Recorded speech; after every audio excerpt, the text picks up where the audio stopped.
ऐसे आपकी party differentiate करेगी दूसरी पार्टी से? देखिए, मुझे क्या डिफरेंशिएट, हम लोग क्या कर रहे हैं?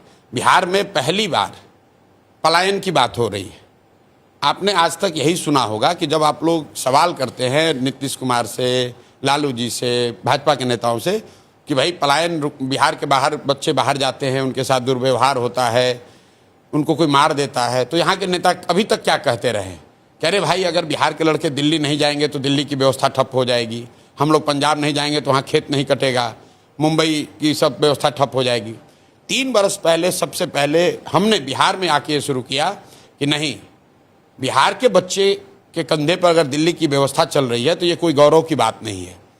ये गौरव की बात नहीं है कि हम लोग के बच्चे मजबूरी में 10-12 हज़ार रुपये के चक्कर में बॉम्बे में जाकर ठेला लगा रहे हैं, रिक्शा चला रहे हैं या साफ सफाई का काम कर रहे हैं। काम कोई ख़राब नहीं है, लेकिन अपने बाल बच्चों का पेट भरने के लिए मजबूरी में अगर उस लड़के को दिल्ली बॉम्बे जाना पड़ रहा है तो ये गलत है, ये रुकना चाहिए। इसलिए 3 बरस में सबसे पहले जनसुराज ने खड़ा किया है कि बिहार की सबसे बड़ी समस्या भ्रष्टाचार नहीं है, बिहार की सबसे बड़ी समस्या मंदिर मस्जिद नहीं है, बिहार की सबसे बड़ी समस्या जाति नहीं है, बिहार की सबसे बड़ी समस्या पलायन है। क्योंकि पलायन से सिर्फ गरीब नहीं प्रभावित है, गरीब का बच्चा तो मजदूरी करने जा ही रहा है, मध्यम वर्गीय परिवार के बच्चे भी पलायन कर रहे हैं क्योंकि उनको पढ़ाई करने के लिए बाहर जाना पड़ रहा है। जो संभ्रांत परिवार के लोग हैं उनको भी बिहार से पलायन करना पड़ रहा है क्योंकि बीमार पड़ते हैं तो उनको इलाज के लिए दिल्ली जाना पड़ता है। तो पलायन यहाँ सबसे बड़ी समस्या है, ये जनसुराज ने शुरू किया है। दूसरी बात, एक नीतीश कुमार के आने के बाद से एक धारणा बना दी गई थी कि ये पढ़े लिखे व्यक्ति हैं और ये शिक्षा में इन्होंने सुधार किया है, जबकि ज़मीनी हकीकत ये है कि बिहार में आज शिक्षा की स्थिति लालू जी के राज से भी ज़्यादा खराब है।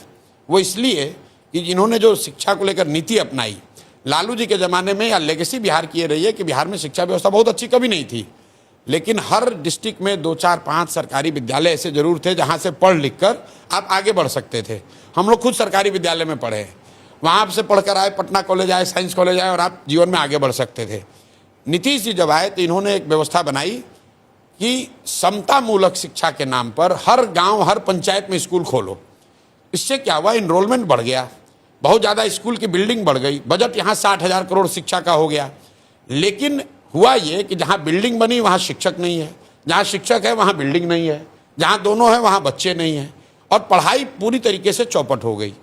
पूरे समाज और सरकार दोनों में शिक्षा को लेकर पूरी चेतना ही खत्म हो गई है। समाज की नज़र में भी स्कूल जो है वो साइकिल और पोशाक बांटने का सेंटर है।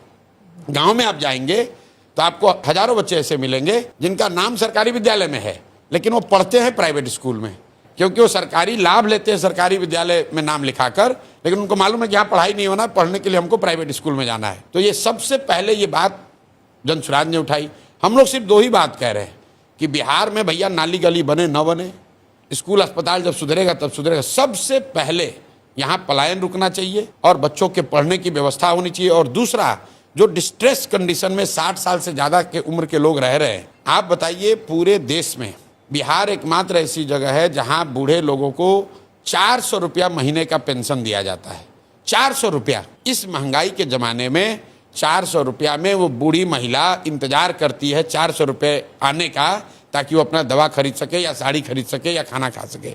400 रुपया में वो क्या करती होगी, आपके और हमारे लिए अंदाज़ा लगाना भी मुश्किल है।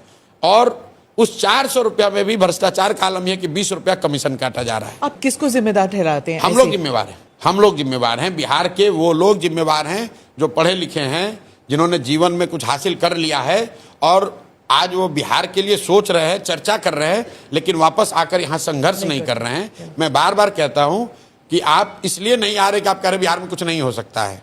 तो अब समय है कि आप परिणाम की चिंता मत कीजिए, प्रयास कीजिए।